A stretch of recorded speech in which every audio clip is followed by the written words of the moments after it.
And we want to look at this from every single angle. So I'm sure you've heard this number. 97% of scientists agree that humans are causing climate change. What is the other 3%? That is a big question. They're small, but they are powerful, and they have followers in the highest levels of government. So I spoke to one of them today, Isaac Orr, to get his perspective. And so while most people disagree with his arguments, it's really critical to hear them so that we understand what's motivating the skepticism. Isaac Orr of the Heartland Institute, thank you so much for taking the time to talk to us today. Hey, absolutely. Thanks for having me on.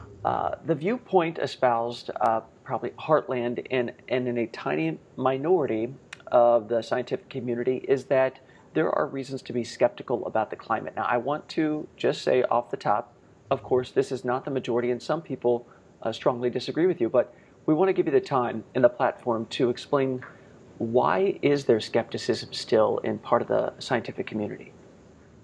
Sure. So when we talk about the idea of a scientific consensus, that usually goes towards, are humans having some impact on the climate, and are the greenhouse gases that we're emitting having some sort of impact on that? And I don't think anybody's going to argue with you on the idea that we have an influence on the climate, but I think there's a lot of disagreement over how much influence we're having.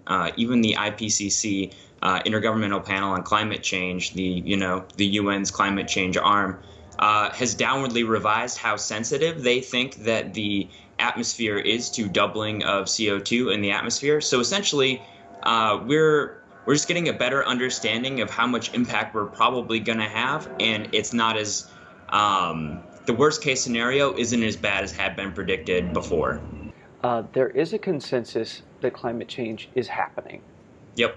But the disagreement comes when you talk about how detrimental and how impactful human beings and I guess things like manufacturing, burning of fossil fuels, how bad that actually is. Sure. Yeah. And not only that, so there's disagreement over how much there's going to be from a warming perspective, but then there's also what do you do from that from a policy perspective? Just because there is some sort of human signal in the temperatures, I don't think that necessarily says, okay, well, now we need to shut down all of our fossil fuel production because that's where we get the vast majority of our energy. So I think that there's disagreement both on the scientific side and the policy side, and I think it's important to talk about that. What are people in the scientific community and business community, who I'm guessing help fund places like Heartland Institute, what are they willing or ready to do to help curb this and make sure we don't take it to the brink, and see what happens if we just chance it? Yeah.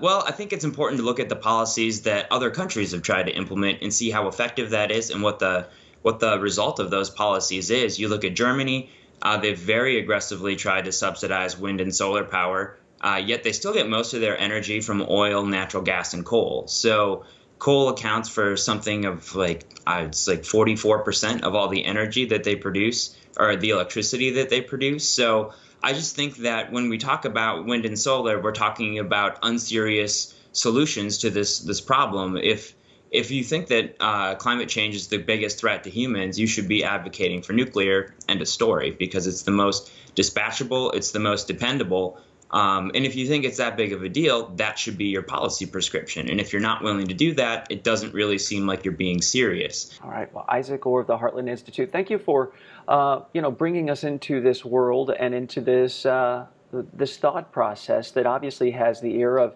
many high-profile and very influential conservatives.